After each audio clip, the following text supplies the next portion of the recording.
ఎక్కడైనా మీది గుడివాడ నియోజకవర్గమేనా? గుడివాడే. ఎలా ఉంది డెవలప్మెంట్, ఎలా ఉంది అనుకుంటున్నారు ఈసారి? మీరు చూసారు కదా గుడివాడలో. అంటే మీరు లోకల్ కదా, మీరు చెప్తే బాగుంటుంది కదా. మీరు ఇంటర్వ్యూ తీసుకుంటాకు వచ్చారు, మీరు చూసారు ఎలా ఉంది డెవలప్మెంట్. అది మీరు చెప్పాలి కదా లోకల్ కాబట్టి. రోడ్లు ఎలా ఉన్నాయి? రోడ్లే వేస్తున్నట్టున్నారు, మేము వచ్చే దారిలో అయితే రోడ్లే వేస్తున్నట్టున్నారు కొత్తగా. ఏం వేస్తున్నారు?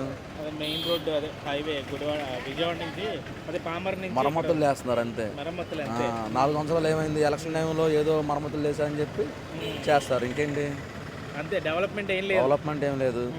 ఎలా ఉండబోతుంది రాబోయే ఎన్నికల్లో? ఈసారి గుడివాడలో ఎలా ఉండబోతుంది? 4 సార్లు ఎమ్మెల్యేగానే గెలిచారు, మంత్రిగా పనిచేశారు. మళ్ళీ కొడాలి నాని గారు గెలిచే ఛాన్స్ ఉందనుకుంటున్నారా? ఈసారి కొడాలని మాయ మాటలు నమ్మే ప్రసక్తే లేదు.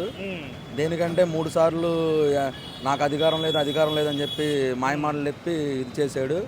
అధికారం వచ్చి మంత్రి అయిన తర్వాత కూడా పట్టించుకునే దాఖలు లేవు. గుడివాడ అభివృద్ధి చేసింది ఏమీ లేదు, శూన్యం. ఆయన బిరుదులు ఏంటంటే బూతులు మాట్లాడి అయిపోవాలి, నేను ఇచ్చేయాలనే తప్పనించి ప్రజల మీద దృష్టి పెట్టింది ఏమీ లేదు. గుడివాడలో ఈసారి పసుపు జెండా రెపరెపలాడిద్ది. వెనిగండ్ల రాము గారికి ఎలా ఉంటుంది? వెనిగండ్ల రాము గారు బంపర్ మెజార్టీతో గెలుస్తారు. మరి వెనిగండ్ల రాము గారు పూర్తిగా అంటే ఎన్ఆర్ఐ, ఇక్కడ ప్రజలతో పెద్దగా సంబంధాలు లేవు, కొడాలి నాని అయితే ఇక్కడ లోకలు అనే ఫీలింగ్ ఉన్నట్టుంది మరి. అవునన్నా, ఇప్పుడు అతను గెలవక ముందే కానీ ఎక్కడైనా కానీ ఆయన ఇక్కడ పుట్టాడు, ఇక్కడ స్థిరపడ్డాడు.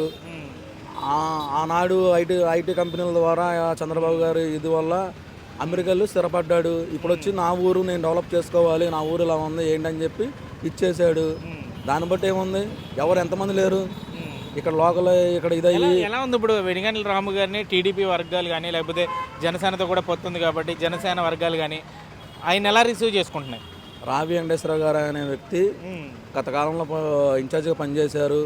ఆయన సీట్ ఇవ్వకపోయినా కానీ ఆయన నా జెండా కోసం నేను ఇదవుతాను, నా జెండా ఇక్కడ ఇదవ్వాలి అని చెప్పి రాము గారికి ఫుల్ సపోర్ట్గా అందరూ కదిలారు. అందరూ కలిసికట్టుగా నానిని ఈ ద్రోహిని ఎడగొట్టడానికి చేస్తున్నారు. అంటే రావి వెంకటేశ్వర సపోర్ట్ చేస్తున్నారు, ఫుల్ సపోర్ట్ చేస్తున్నారు. అందరూ తిరుగుతారు, మీరు చూస్తున్నారు కన్నా. మొత్తం జనసేన కూడా బాగా చేస్తున్నారు అందరూ.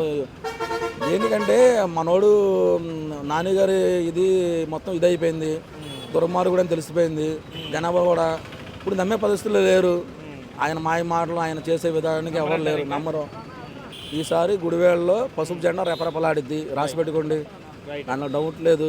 ఏం చేశాడు గుడివాడకి? మీరు చూసారుగా, గుడివాడ తిరిగారు అన్నారు కదా, ఏం చూశారు? ఏమైనా డెవలప్ అయిందా? అంతకుముందు వచ్చి ఉంటారు మీరు, అంతకుముందు ఎలక్షన్కి. అప్పుడు అలా ఉంది, ఇప్పుడు అలాగ ఉందిగా.